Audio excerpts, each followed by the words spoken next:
Енді Америкада грин картасы барлар бұларды да тексереді. Байқаңыздар, грин картам бар екен деп Қазақстанда 9-10 ай жатып алып, мында келіп 2 жұма болып қайтадан Қазақстанға кеткен ол дұрыс емес болады. Осында тексеретін болады. Грин картаның уақыты біткен кезде, қайтадан созылтуға барған кезде әсіресе тексереді. Америкада жүргендер, эмигранттар, жалпы туризммен келсеңіздер, міндетті түрде қалталарыңызда, жалпы телефонда өзіңіздің құжатыңызды растайтын кем дегенде 2 құжат жүрсін. Бұның барлығы айс офицерлер тексеріп жатса, сіз беруге міндеттісіз, көрсетуге міндеттісіз. Сол уақытта сізді емін-еркін жібере салады деген сияқты ғой. Ал өйткені қазір сондай случайлар болып жатыр.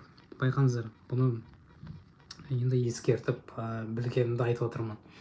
Алдағы уақытта көп ақпарат айтатын боламыз. Жалпы грин картаны өзі солай қалады қазақстандықтар үшін, сол 10 жыл баяғыдай.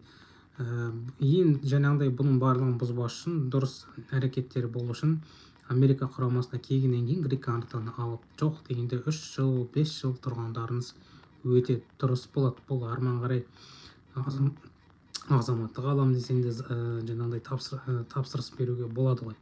Алмасаңыздар да өздеріңіз білесіздер, создыртып жүруге болады деген сияқты. Кейін студенттер мұнда оқып, докторант, колледж анауынан бітіріп жатса, олардың да грин карта алу мүмкіндіктері болады. Енді бұл менің ойымша алдағы 4 жылда осындай мәселе.